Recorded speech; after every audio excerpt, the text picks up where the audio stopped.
میری زندگی کا مقصد ہو اے کاش عشق احمد، مجھے موت بھی جو آئے، مجھے موت بھی جو آئے، اسی جستجو میں آئے، جب تک جیوں میں آقا۔ نحمده ونصلي على رسوله الكريم، اما بعد فاعوذ بالله من الشيطان الرجيم، بسم الله الرحمن الرحيم، ان الله وملائكته يصلون على النبي يا ايها الذين امنوا صلوا عليه وسلموا تسليما، الصلاة والسلام عليك يا سيدي يا رسول الله وعلى آلك وأصحابك یا سیدی یا حبیب اللہ۔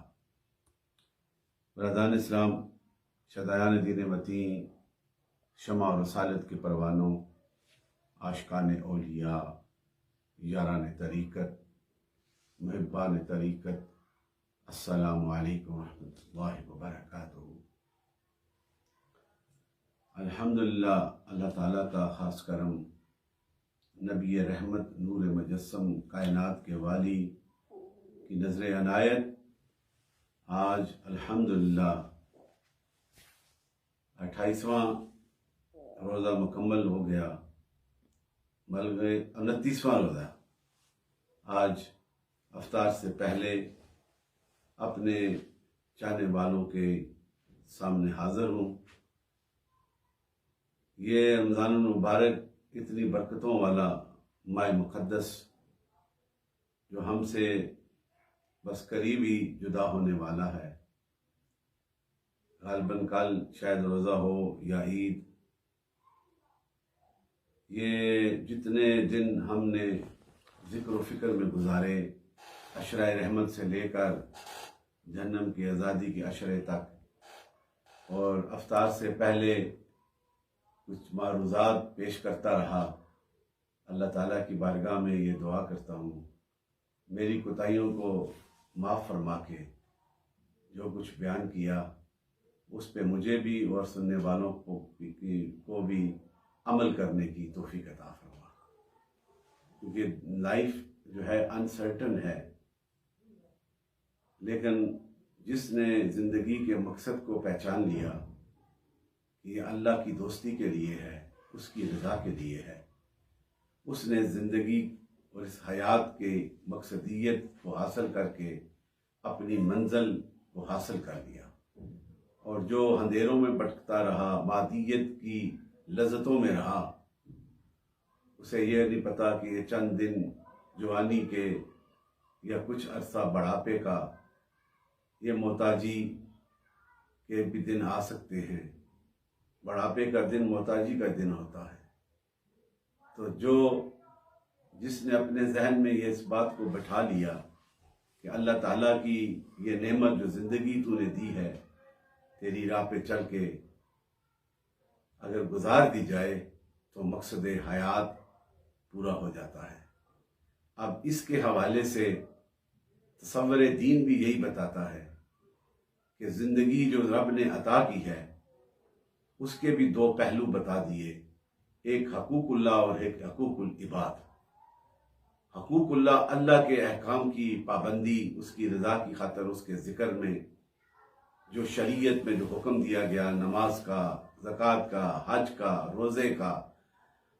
یہ اس پہ عمل کر کے اپنی پیشانیوں کو الہ کے سامنے جھکا کے اس کی خوشنودی کو حاصل کرنا۔ لیکن تصور بندگی میں ساتھ حقوق العباد کا بھی تذکرہ ہے اور اس کی بڑی اہمیت دی گئی ہے، اور اسی کے حوالے سے ایک حدیث، جو اللہ کی راہ میں جہاد کرتے ہیں، اپنی جانوں کے نذرانے پیش کرتے ہیں، اپنے عزیز و اقارب کی بھلائی کے لیے، اسلام کی عظمت کے لیے لڑتے ہیں، ان کے متعلق فرمایا گیا، یہ بڑی خوبصورت حدیث پاک ہے۔ آج کیونکہ بجلی بھی نہیں، اس لیے ریکارڈنگ کر رہے ہیں تاکہ بعد میں یہ جو پیغام ہوگا وہ آپ تک میرے پیج کے تھرو یا فیس بک کی آئی ڈی کے تھرو پہنچا دیا جائے گا۔ تو اتفاق سے آج بجلی نہیں تھی. تو یہ خوبصورت پیغام ہے، اور اس میں یہ حدیث پاک ہے کہ حضور فرماتے ہیں کہ جو جہاد کے لیے گھوڑے ہیں نا، ان کا جو لید ہوتی ہے نا، جو اس کا پخانہ ہے، اس کو جو صفائی کرتا ہے وہ بھی عمل عبادت میں شامل ہو جاتا ہے. اب یہ کتنا یہ خوبصورت پیغام ہے. اور اسی کے حوالے سے سیدنا عمر فاروق کے دور میں نماز فرض ادا کرنے کے بعد اکثر اوقات فرض کی نماز پڑھی جاتی تو کچھ نوافل کے لیے لوگ ٹھہرتے یا پڑھتے تو انہیں منع فرماتے کہ جاؤ جا کے اپنے عزیز و اقارب، اپنے خاندان، اپنی خانگی کے لیے روزگار کا اہتمام کرو، کیونکہ یہ بھی دین کا حصہ ہے. ان کے لیے صرف عبادت، یہ دین صرف یہ نہیں بتاتا کہ 5 وقت کی نماز پڑھ اور ذکر کر اور گھر میں بیٹھا رہے، بلکہ باہر نکل کر اپنی اولاد، اپنے عزیز و اقارب کے لیے بھی، اپنے معاشرے کے لیے بھی وہ کام کر جس سے معاشرے میں سکون اور کامیابی ہو سکے اور اپنے خاندان میں خوشحالی پیدا ہو سکے. یہ حقوق العباد ہے، اور اس کی زیادہ پرستش ہوگی، اس کے لیے پوچھا جائے گا. یہ انسانیت کا میسج ہے، میسج آف پیس اینڈ بردرہوڈ، جو میرے حضور آقا مدنی تاجدار نے، جو اللہ نے میرے نبی کے پاک سینے میں وحی کے تھرو، وحی کے وساطت سے جو پیغام دیا ہے، اس میں یہ ہے کہ دنیا کو بھی دیکھو اور دین کو بھی دیکھو. یہ دونوں پہلوؤں کی بیلنس کرنا یہی دین کی اصل ہے. اور اسی کے حوالے سے اسلام کو یہ بڑا ترہ امتیاز ہے اسلام کا کہ نبی رحمت نور مجسم کی پاکیزہ زندگی کو دیکھیں، آپ کی خلوتوں کو دیکھیں، آپ کی جلوتوں کو دیکھیں، آپ کی غزوات کو دیکھیں، آپ کے گھر بار کو دیکھیں، آپ کی مسجد نبوی میں بیٹھ کر احکام علیہ کی یہ اشاعت کے سلسلے میں جو تبلیغ کرتے ہیں اسے دیکھیں. ہر پہلو میں یکسانیت نظر آتی ہے، ایک بیلنس نظر آتا ہے کہ جہاں دین کی خدمات ہیں وہاں پہ دین والے جو اس پہ عمل کرنے والے، ان کی خوشحالی کے لیے، ان کی زندگی میں سکون اور کامیابی کے لیے بھی اسباب کیے جاتے ہیں. یہی وہ پہچان ہے اسلام کی. اس لیے کہ آخری یہ پیغام، میسج جو اللہ نے انسانیت کی بقا کے لیے حضور کے سینہ عطر میں ڈال کر قیامت تک کے لیے اب نبوت کے دروازے کو بند کر دیا اور اس دین کو اپنے لیے پسند کر دیا. الیوم اکملت لکم دینکم واتممت ورضیت لکم الاسلام دینا.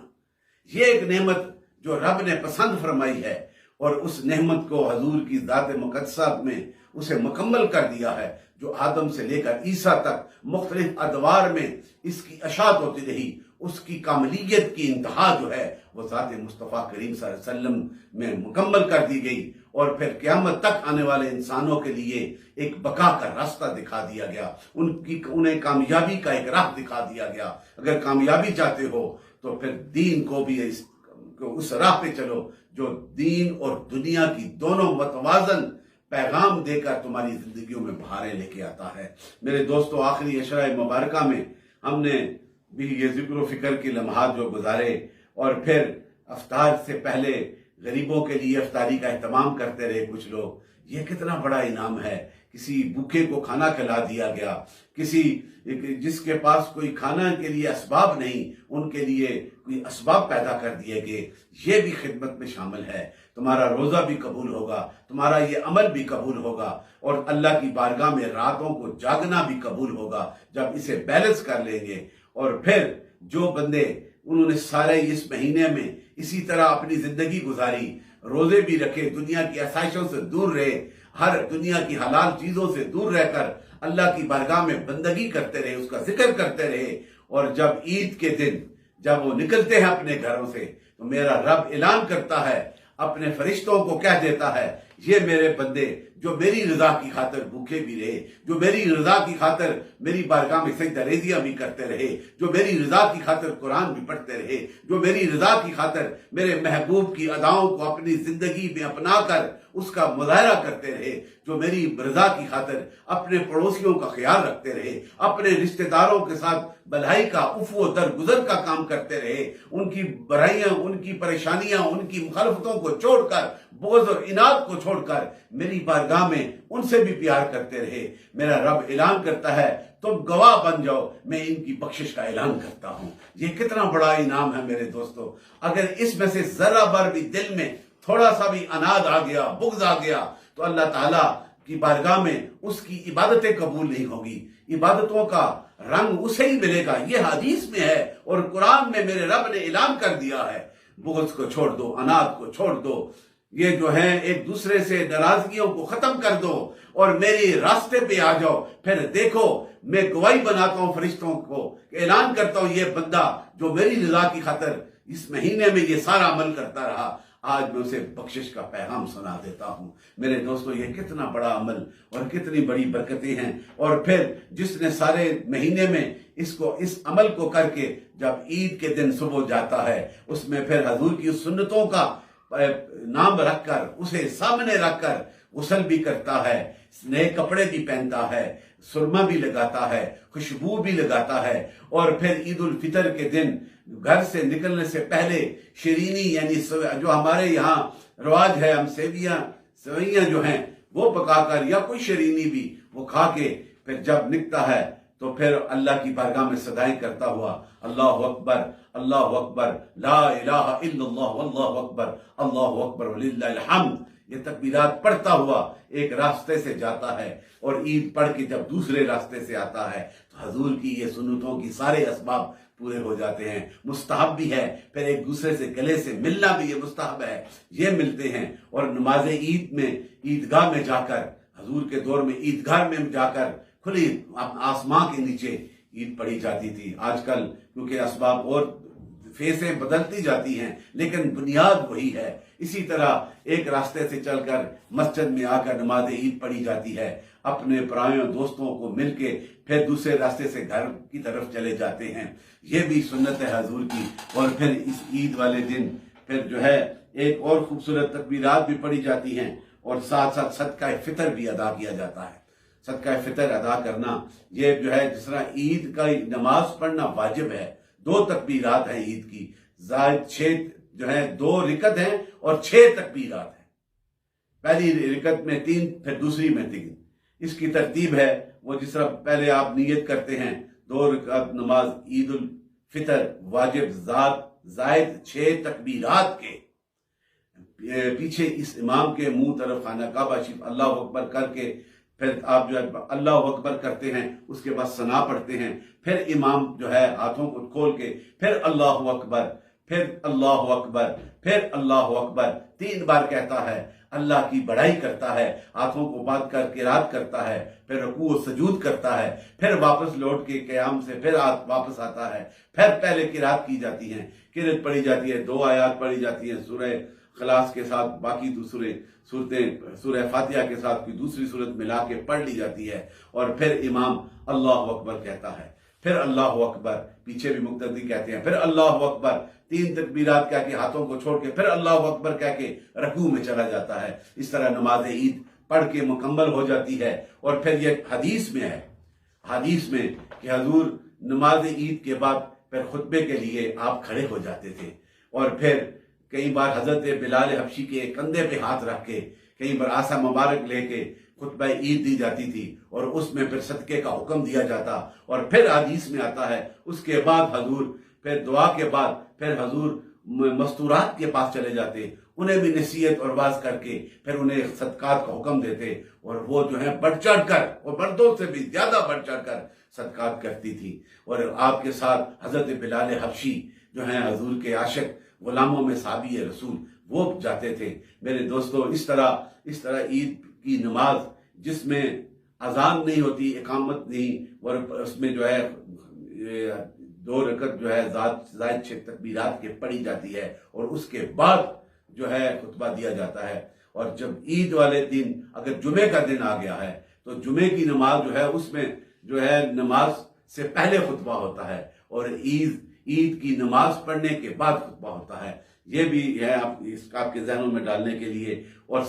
جو فطرانہ ادا کرنا یہ برہا کے روزوں سے پہلے بھی کر دیتے ہیں، دوران روزے رمضان میں بھی ادا کیا جاتا ہے، اور پھر حکم ہے کہ عید پڑھنے سے پہلے، گزرنے سے پہلے بھی ادا کیا جائے، اور اس کا جو ہے 2 سیر اور 6 چھٹان گندم کے برابر جو قیمت ہے اس کے مطابق ہر دور میں اس کے تقاضے ہوتے ہیں. اس وقت جو اس کا حساب و کتاب اس کے مطابق وہ صدقہ فطرانہ جو ہے وہ ادا کیا جاتا ہے. یہ ضروری ہے تاکہ روزے رکھنے والے ان کے روزے آسمان کے درمیان محلق نہ رک نہ جائیں، تاکہ یہ صدقہ جو ہے فطرانہ ادا کیا جائے، تاکہ اللہ کی بارگاہ میں شرف قبولیت ہو جائے. یہ مختصر سا میں نے ایک اجمالاً طور پہ، کہ اب بے شمار حدیث ہی، لیکن اب لائٹ کی کمی کی وجہ سے وہ میں کھول کے پڑھنے میں بھی قاصر ہو سکتا ہوں. اس لیے آئندہ یا کل اگر موقع ملا تو کل میں بیان کروں گا. میرے دوستو، بس یہی عہد کرو اللہ کی بارگاہ میں کہ ہم نے یہ 29 اور 30 دن جو ذکر و فکر میں اور تیرے حکم کے مطابق حقوق اللہ کا اور حقوق العباد کے جو ان کے حقوق ہیں انہیں ہم نے پورا کرنے کی کوشش کی ہے. اگر کوئی کوتاہی ہوئی مولا کریم ہمیں معاف فرما دینا. اور پوری دنیا میں بسنے والے جتنے بھی یاران طریقت ہیں، میں ان سب کو پیش کی عید مبارک پیش کرتا ہوں. اللہ تعالیٰ اس دن کے صدقے باقی جو پورا سال کے دن ہیں اس میں بھی آپ کے گھروں میں رحمت اور برکتوں کا فیض آئے، اور آپ کی جو گھروں میں پریشانیاں، جو تکالیف، جو رنجشیں، جو ایک دوسرے کے ساتھ بیماریوں کے معاملات ہیں، اور بالخصوص کووڈ-19 یہ پوری دنیا میں جو پھیلا ہوئی یہ کنٹیجیس ڈیزیز ہے، یہ پھیلی ہوئی ہے، دوسرا سال جا رہا ہے. اس میں بھی مولا کریم ہم تیری بارگاہ میں التجا کرتے ہیں. یہ وبا بھی تیری طرف سے ہے، اور اس کا ازالہ بھی تو ہی نے عطا کرنا ہے. ہم نے دنیا کے اسباب کرنے ہیں، SOPs کرنے ہیں، سوشل ڈسٹینس ہوتا ہے، یہ جو بھی کرتے ہیں، لیکن اس بیماری کو ختم تیری کرم سے ہوگا. مولا کریم اس بیماری کو بھی دور فرما دے، اور پھر دنیا کی وہ بہاریں، وہ سفر، وہ برکتیں پھر اسی طرح بحال ہو جائیں. پوری انسانیت اس وقت پریشان حال ہے. مولا کریم دوسری یہ بھی التجا ہے کہ اس رمضان المبارک کے آخری عشرے میں فلسطین کے ان نہتے مسلمانوں پہ اسرائیل کی جو بربریت ہے، بروٹیلٹی ہے، ہم اسے اسٹرانگلی کنڈیم کرتے ہیں. اسی طرح کشمیر میں مودی گورنمنٹ نے جو کتنے 1 سال قریب ہونے لگا ہے، وہ جو وہاں پہ کشمیر کے نہتے مسلمانوں پہ جو ظلم ڈھائے جا رہے ہیں، ہماری معصوم بہنوں پہ، ہمارے بوڑھے بزرگوں پہ، نوجوان بچوں پہ، معصوموں پہ 1 سال سے جو ظلم کیا جا رہا ہے، اس کے لیے بھی احتجاج کرتے ہیں. پھر برما کے مسلمانوں کے لیے بھی احتجاج کرتے ہیں، اور پوری دنیا میں مسلمان جہاں جہاں پریشان ہے، مولا کریم تیری بارگاہ میں التجا کر کے ہم یہ دعا کرتے ہیں کہ حکومت وقت کو بھی اور مختلف اسلامی مملکت کے جتنے بھی سربراہان مملکت ہیں ان سے بھی یہ احتجاجاً اعلان کرتے ہیں، احتجاج کرتے ہیں کہ مولا کریم ان کے دلوں میں بھی یہ بات ڈال دے. ان کی آواز سے جب آواز بلند ہوگی کہ دنیا کے ایوانوں میں یہ آواز جائے گی، جہاں پہ ڈیموکریسی کے علم بردار وہ دیکھیں گے کہ کیا فلسطین میں ظلم ہو رہا ہے. بیت المقدس میں قبلہ اول میں جا کر وہ اللہ کی بارگاہ میں سجدہ ریز ہونے والوں پہ گولیاں چلائی جا رہی ہیں. کشمیر کے مسلمانوں، نہتے مسلمانوں اور معصوم بچیوں کی عزتوں کو تار تار کیا جا رہا ہے. برما کے مسلمانوں پہ ظلم کیا جا رہا ہے. اس پہ ہم جو ہیں یہ سراپا احتجاج ہیں. اللہ تعالیٰ ہمارے گناہوں کو معاف فرما کے سارے مسلمان پوری دنیا اور پوری انسانیت پہ کرم فرما دے. مولا کریم ہم سب کی حاضریاں قبول فرما دے، ہماری مشکلیں آسان فرما دے. السلام علیکم ورحمۃ اللہ. ان کی بات پھیلانا صدقہ جاریہ ہے. ثواب کی نیت سے ویڈیو کو شیئر ضرور کیجیے. جزاک اللہ.